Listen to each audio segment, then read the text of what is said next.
Donald Trump के जो executive orders हैं उसने पूरी दुनिया को लपेट में ले रखा है और ख़ास तौर पर इंडिया को बहुत ज़्यादा मुतासर किया है। तो भले वो फ्रांस हो, भले वो कनाडा हो, भले वो चाइना हो, भले वो रशिया हो, और आने वाले एक साल के अंदर इंडियंस के साथ साथ पाकिस्तानी कम्युनिटी जो है उसके ऊपर भी बहुत बड़ा इम्पैक्ट पड़ने वाला है। जो सबसे ज़्यादा खतरनाक चीज़ होने वाली है वो 18,000 इलीगल इंडियंस जो है वो इस वक्त अमेरिका के अंदर मौजूद है।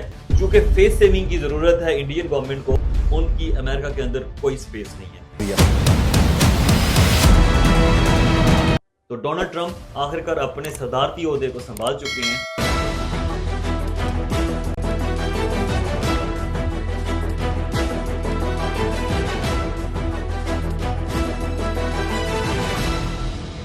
और हर गुजरते दिन के साथ एक नए से नया धमाका कर रहे हैं। डोनाल्ड ट्रंप के जो एग्जेक्टिव ऑर्डर्स हैं उसने पूरी दुनिया को लपेट में ले रखा है और ख़ास तौर पर इंडिया को बहुत ज़्यादा मुतासर किया है। तो भले वो फ्रांस हो, भले वो कनाडा हो, भले वो चाइना हो, भले वो रशिया हो, एशियन कंट्रीज में इंडिया पे सबसे ज़्यादा पड़ रहा है क्योंकि इंडियन पॉपुलेशन अमेरिका में बहुत ज़्यादा है। और आने वाले एक साल के अंदर इंडियंस के साथ साथ पाकिस्तानी कम्युनिटी जो है उसके ऊपर भी बहुत बड़ा इम्पैक्ट पड़ने वाला है। और पाकिस्तानियों की वो मिसाल है कि संडों की लड़ाई में चूहा खामखा में मारा जाता है। पाकिस्तानी ना 13 में है ना 3 में है, लेकिन उसके बावजूद पाकिस्तानियों के ऊपर जो इम्पैक्ट पड़ने वाला है आने वाले एक साल के अंदर, जो इमिग्रेशन और जो वहाँ के सिटीजनशिप के हवाले से और वहाँ के बर्थ के हवाले से और वहाँ के बर्थ सिटीजनशिप के हवाले से, आज के इस वीडियो के हम तफसील से खुलासा करने वाले हैं। जो ट्रंप के डिसीजंस हैं उनकी वजह से इंडिया के साथ साथ पाकिस्तान किस तरह से असरअंदाज हो रहा है। 7,25,000 इंडियन जो है वो इस वक्त अमेरिका के अंदर अनडॉक्यूमेंटेड है। अनडॉक्यूमेंटेड का मतलब है कि वो जो लोग अमेरिका में रह रहे हैं और उनके पास अमेरिकन नेशनैलिटी नहीं है। ये वो लोग हैं जो किसी न किसी तरह से अमेरिका पहुंच गए हैं डिफरेंट वेज को यूज करते हुए। ये वो लोग हैं जिन लोगों ने प्रॉपर वीजा के थ्रू अमेरिका में एंट्री नहीं की थी और उन लोगों को काफी टाइम हो गया वहां पे स्टे करते हुए, साल हो चुके हैं और वो अमेरिकन सिटीजनशिप के लिए इंतजार में और क्यू में लगे हुए थे। मींस ये लोग वर्क परमिट या H1B वीजा के ऊपर नहीं गए थे, ये किसी न किसी वजह से कनाडा से चले गए थे या विजिट वीजा पे गए थे तो वहां रुक गए, या किसी भी और वे से काफी साल पहले वहां पहुंचे थे और अब जो है वो इंतजार में लगे हुए थे, क्यू में लगे हुए थे कि किसी न किसी वाई पे प्रोसेसिंग के अंदर उन्हें जो है वो नेशनैलिटी मिल जाएगी, ग्रीन कार्ड मिल जाएगा। तो 7,25,000 के करीब जो है वो इंडियन इस वक्त अनडॉक्यूमेंटेड है अमेरिका के अंदर। उनके लिए एक बहुत बड़ी खतरे की घंटी बज गई है। इसी के साथ साथ जो सबसे ज्यादा खतरनाक चीज होने वाली है वो 18,000 इलीगल इंडियंस जो है वो इस वक्त अमेरिका के अंदर मौजूद है और उनका अमेरिकन को पता है कि ये 18,000 बंदे इंडिया से डंकी लगा के आएंगे। डंकी का आपको पता होगा कि डंकी किस तरह से लोग लगाते हैं। आपको अपनी जान से भी हाथ धोने पड़ सकते हैं, लेकिन उसके बावजूद किसी न किसी तरह से ये 18,000 लोग जो है मैक्सिको बॉर्डर क्रॉस करके अमेरिका के अंदर एंटर हो चुके हैं। और अमेरिकन गवर्नमेंट जो है वो, यूएस प्रेसिडेंट जो है वो इन 18,000 लोगों के बारे में ऑलरेडी डिसाइड कर चुका है। डोनाल्ड ट्रंप की डिसीजन के मुताबिक जितने लोग इस वक्त इलीगल अमेरिका के अंदर मौजूद हैं वो वापस डिपोर्ट किए जाएंगे। तो ये एक ट्वीट देखें, इसमें इंडियंस खुद कह रहे हैं कि हमारे 18,000 शहरी जो है वो अमेरिका के अंदर इलीगल मौजूद हैं और वो अपने इन शहरियों को वापस लेने के लिए तैयार हैं। तो बात करने का मकसद ये है कि ये चीज डॉक्यूमेंटेड हो चुकी है कि 18,000 इलीगल इंडियन सिटीजन्स अमेरिका के अंदर इस वक्त मौजूद हैं और अमेरिकन कस्टडी में मौजूद हैं। उनको अमेरिकन प्रेसिडेंट बिल्कुल भी टॉलरेट नहीं करने वाले अपने कंट्री के अंदर, उनको वापस भेजेंगे। हर सूरत उन्होंने ऑलरेडी डिसाइड कर लिया है, उनको वो डिपोर्ट करने वाले हैं। चूंकि फेस सेविंग की जरूरत है इंडियन गवर्नमेंट को, इसलिए वो खुद ही ट्वीट कर रहे हैं कि हम अपने सिटीजन्स को वापस लेने के लिए तैयार हैं। Their nationality, that they are indeed Indians. If that happens to be the case, then we will take things forward. We'll facilitate the return to India. Illegal Indians में और undocumented Indians में difference है. When I got this information, I was appalled. The Trump administration releasing numbers showing 538 arrests over the past 24 hours. The White House saying they're initially targeting undocumented immigrants who have committed violent crimes. But Holman acknowledges not everyone swept up in the raids fits that profile. And he has a stark warning to anyone who's in the country illegally.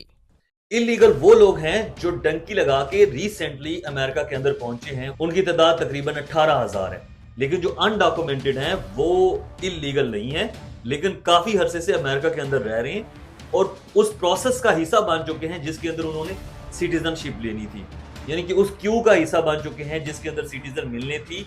और जो पुराने illegal थे या undocumented थे उनको US government, जो previous government थी, वो किसी ना किसी प्रोसेस से गुजार के उनको सिटीजनशिप दे देती थी। लेकिन डोनाल्ड ट्रंप के एग्जीक्यूटिव ऑर्डर की मद में स्ट्रेट अवे उन्होंने ये बोल दिया है कि अनडॉक्यूमेंटेड जो इंडियन सिटीजन हैं या पूरी दुनिया के सिटीजन हैं उनकी अमेरिका के अंदर कोई स्पेस नहीं है। अगर हम पाकिस्तानियों की बात करें तो 6,84,000 पाकिस्तानी हैं जो इस वक्त अमेरिका के अंदर मौजूद हैं और उसमें से 1 लाख पाकिस्तानी ऐसे हैं जिनकी डॉक्यूमेंटेशन नहीं है, यानी कि तकरीबन 1 लाख ऐसे पाकिस्तानी हैं जो अमेरिका में रह तो रहे हैं लेकिन उनके पास ना तो सिटीजनशिप है, ना ग्रीन कार्ड है, ना पासपोर्ट है और ना ही लीगल काम करने का उनके पास कोई वीजा है।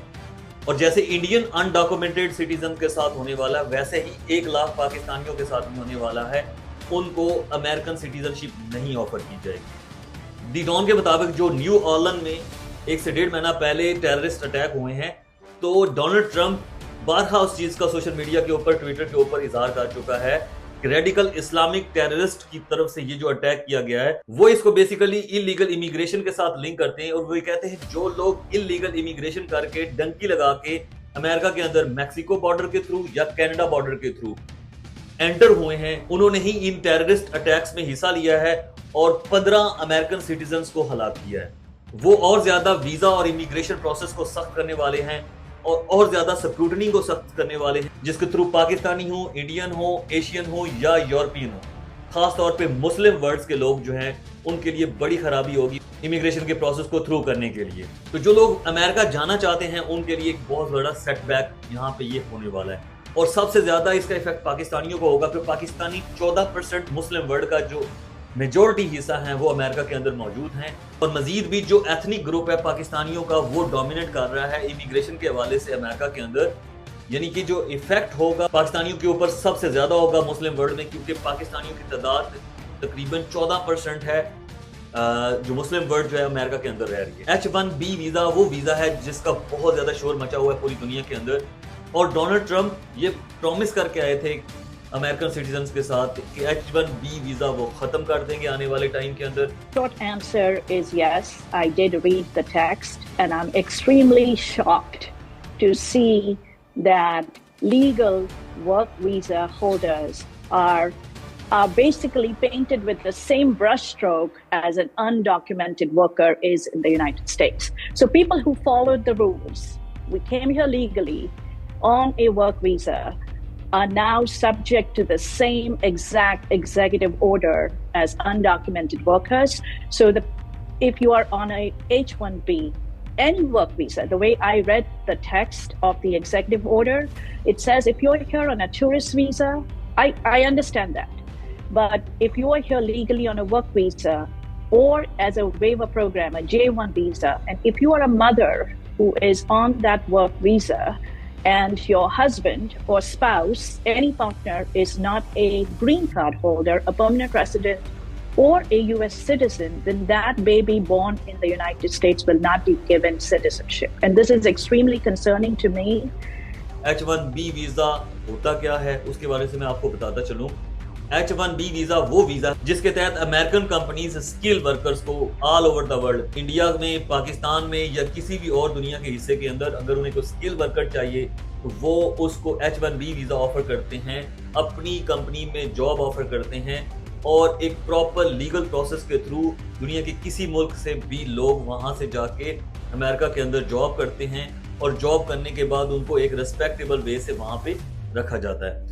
तो डोनाल्ड ट्रंप का ये कंसेप्ट है कि H1B वीजा की वजह से जो अमेरिकन सिटीजन्स हैं, अमेरिकन लोग हैं, जो स्किल लोग हैं, उनको जो जॉब अपॉर्चुनिटी मिलनी चाहिए वो जॉब अपॉर्चुनिटी उनको नहीं मिलती और अमेरिकन सिटीजन्स का इस वजह से एम्प्लॉयमेंट का लेवल जो है वो डे बाय डे नीचे की तरफ जा रहा है। इसको उन्होंने इंप्रूव करना है और कोशिश उनकी ये है to make America great again. उसके प्रोसेस को स्टार्ट करने के लिए जो सिटीजन्स ऑफ अमेरिकन हैं उनको सबसे पहले जॉब के ऊपर हायर किया जाएगा।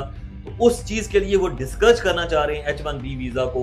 H1B वीजा की वजह से पूरी दुनिया का जो ब्रेन है, खास तौर पे मैं आपसे जिक्र करता चलूं कि इंडियंस जो है, इंडियंस की IT इंडस्ट्री टोटली इंटरलिंक्ड है अमेरिकन IT इंडस्ट्री के साथ। जो इस वक्त पूरी दुनिया में डोमिनेट कर रही हैं, एआई से लेकर गूगल से लेकर अमेज़न और बेबहात कंपनीज हैं जो सोशल मीडिया के हवाले से जो पूरी दुनिया को डोमिनेट कर रही हैं, उनमें ज्यादातर जो है वो बड़ी पोजीशन के ऊपर इंडियंस बैठे हुए हैं। तो जो H1B वीजा है उसके तहत इंडियंस को बहुत ज्यादा सपोर्ट थी, और जो रेम्यूनरेशन है, जो वहां से रेमिटेंसेस आती हैं इंडिया को H1B वीजा के स्किल वर्कर की एम्प्लॉयमेंट की वजह से, वो उसकी अमाउंट बहुत ज्यादा है।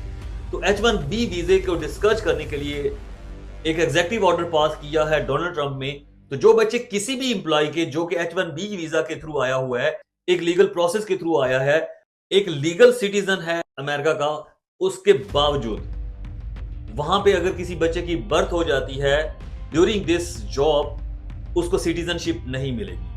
This next order relates to the definition of birthright citizenship under the 14th Amendment of the United States. That's a good one. Birthright. That's a big one. What about that one in the court? That one is likely to be. Could be. We think we have good grounds, but you could be right. I mean, you'll find out. It's ridiculous. We're the only country in the world that does this with birthright, as you know. And it's just absolutely ridiculous. But, you know, we'll see. We think we have very good grounds. People have wanted to do this for decades. इससे पहले क्या होता था, किसी भी employ जो भी किसी मुल्क से आया हुआ है, अगर उसका बच्चे की बर्थ हो जाती थी वहां पे अमेरिका के अंदर उस ड्यूरिंग जॉब में, तो वो उस बच्चे को डायरेक्ट जो है वो अमेरिकन सिटीजनशिप मिल जाती थी। इस एग्जेक्टिव ऑर्डर के बाद जितने लोग वहां पे जॉब कर रहे हैं उनके बच्चों को वो सिक्योरिटी नहीं मिल सकेगी जो कि पहले से वो ले रहे थे। इससे क्या हुआ है कि तकरीबन 1 मिलियन इंडियन जो इस वक्त क्यू में लगे हुए हैं ग्रीन कार्ड की, जिन लोगों ने अपना टाइम पूरा कर लिया, प्रोसेस पूरा कर लिया है और एक H1B वीजा के थ्रू उन्होंने अपनी जॉब की है, उसका अपना टाइम को प्रोसेस को पूरा किया, उस क्यू में लगे हैं जिनको ग्रीन कार्ड इशू होना था, यानी कि अमेरिकन सिटीजनशिप और अमेरिकन पासपोर्ट इशू होना था, उनको वो पासपोर्ट नहीं मिल रहा और उनको मजीद प्रोसेसिंग में से गुजरना पड़ेगा उस ग्रीन कार्ड को हासिल करने के लिए या पासपोर्ट को हासिल करने के लिए। इसी के साथ साथ जो इंडिया को और दूसरा बड़ा धचका लगने वाला है वो ये है कि इंडिया ब्रिक्स का मेंबर है और ब्रिक्स में ब्राजील है, रशिया है, इंडिया है और ब्रिक्स कंट्री के ऊपर सख्त तनकीद कर रहे हैं डोनाल्ड ट्रंप। उन्होंने एक सैंक्शन लगा दी एक तरह से। Want to do that, that's okay, but we're going to put at least a 100% tariff on the business they do with the United States. You know what the BRICS is, right? You guys know. You know what I'm saying, right? और उन्होंने एक order pass कर दिया है, जो country BRICS countries को belong करते हैं उनके ऊपर 100% टैरिफ लगाएगी US government. US president Donald Trump का एक मोटो है कि जितनी भी इंपोर्ट्स हो रही हैं उनको कट डाउन किया जाए और अपनी जो अमेरिकन प्रोडक्ट्स हैं, अमेरिकन गुड्स हैं, उनको जो है वो ज्यादा से ज्यादा फैसिलिटेट किया जाए, उनकी कॉस्टिंग कम की जाए। जो बाहर से प्रोडक्ट्स आ रही हैं, जैसे इंडिया से आ रही है, चाइना से आ रही है या डिफरेंट कंट्री से आ रही है, उनको ज्यादा से ज्यादा उनके ऊपर टैरिफ लगा के उनको महंगा कर दिया जाए ताकि अमेरिकन प्रोडक्ट्स को जो मार्केट के अंदर स्पेस मिल सके। लेकिन उसका सबसे बड़ा धचका जो है वो इंडिया को लगने वाला है, क्योंकि इंडियन प्रोडक्ट्स जो है वो 100% जो है उनकी प्राइसेस ऊपर चली जाएगी। यानी कि अगर एक चीज 100 रुपए की अमेरिका में पहले सेल हो रही है तो वो अब 200 रुपए की सेल होगी। तो 100 रुपए से जंप होके 200 का मतलब ये है कि जो 100% जो प्राइस इंक्रीज होगा उससे इंडियन सेल्स जो है वो बहुत ज्यादा डैमेज होगी। तो इस सारी सिनेरियो को अगर हम देखते हैं, इस ब्रिक्स की सिनेरियो को देखते हैं और इस सारे बैकग्राउंड को देखते हैं, तो इसी की बेसिस के ऊपर डोनाल्ड ट्रंप ने पीएम मोदी को इनवाइट नहीं किया था अपनी इफ्तिताई तकरीब में। पाकिस्तानियों की तो वैसे ही औकात नहीं थी इतनी कि वो वहां पे जाते या उनको कोई मुंह भी लगाता। उसके बावजूद कुछ लोग वहां गए हैं जिनको इनवाइट भी नहीं किया गया था। यानी कि वो आपने कहावत सुनी होगी, बेगानी शादी में अब्दुल्ला दीवाना वाली स्टोरी थी। जो लोग वहां गए भी हैं उनका जाने या ना जाने का कोई इम्पैक्ट नहीं होना था, ना कि उसका कोई असर होना था। और इसमें ह्यूमिलेशन होती है एक कंट्री की कि आपको किसी ने बुलाया ही नहीं और आप खुद से चले गए। तो इन सारे डिसीजन की बेसिस के ऊपर इंडिया को बहुत बड़ा लॉस होने वाला है। वो रेमिटेंसेस की मद में हो, जैसे कि H1B वीजा जो है उसको डिस्कस किया जा रहा है। आईटी रिलेटेड जॉब्स थी जो इंडियंस करना चाह रहे थे अमेरिका के अंदर, वो जॉब्स उनको अट्रैक्ट नहीं करेंगी। इसके साथ साथ जो लोग वहां पे ऑलरेडी जॉब कर रहे हैं वो भी कोशिश करेंगे मूव ऑन करने के लिए, आगे पीछे कहीं ना कहीं स्विच करने के लिए या वापस इंडिया को आने की कोशिश करेंगे, क्योंकि जब सिटीजनशिप नहीं मिलनी अमेरिका की तो वहां रहने का कोई मकसद नहीं है। सैलरीज जो है वो ऑलरेडी यहाँ पे इंडिया में रहते हुए भी लोगों को बहुत अच्छी जो है वो बाहर की दुनिया से ऑफर हो रही हैं। एक तो यहाँ पे उन्हें नुकसान होगा, दूसरा ब्रिक्स की वजह से उनकी गुड्स जो है वो अमेरिकन मार्केट के अंदर जो है वो सेल नहीं हो पाएंगी, उसकी वजह से उन्हें और ज्यादा सेटबैक होगा। तो प्राइम मिनिस्टर जो नरेंद्र मोदी साहब हैं वो अपना जो माचो मैन वाला जो गेटअप लेकर पाकिस्तान के ऊपर चढ़ दौड़ते हैं और इधर छोटे मोटे जो कंट्री बांग्लादेश के ऊपर चढ़ दौड़ते हैं, नॉट अ सिंगल ट्वीट, कोई एक ट्वीट उनकी तरफ से अभी तक नहीं की गई। जितनी ज्यादा उनकी इंसल्ट हो रही है, जितनी ज्यादा उनको सेटबैक हो रहा है, जितनी ज्यादा उनकी एम्बैरसमेंट हो रही है, उसके बावजूद एक ट्वीट उनकी तरफ से या इंडियन गवर्नमेंट की तरफ से नहीं आई जिसमें उसको काउंटर कर सकें, ब्रिक्स को काउंटर कर सकें, या जो 18,000 इलीगल इंडियन सिटीजन्स वहां पे पकड़े गए उसके हवाले से, और ना ही 7,25,000 अनडॉक्यूमेंटेड जो इंडियंस वहां पे रह रहे उनके हवाले से कोई क्लैरिटी या कोई किसी किस्म की ऐसी चीज जिससे अमेरिकन को थोड़ा सा सेटबैक हो सके, डोनाल्ड ट्रंप थोड़ा सा सोचने पर मजबूर हो सके कि मुझे ये चीज या ये डिसीजंस जो है ना वो थोड़ा सा सोच समझ के लेने हैं। दूसरी दुनिया के लोग जो है इसके ऊपर रिएक्ट कर रहे हैं और उसका उसके ऊपर इम्पैक्ट हो सकता है। अगर आपने चैनल को अभी तक सब्सक्राइब नहीं किया तो चैनल को सब्सक्राइब कर लें। Thank you so much.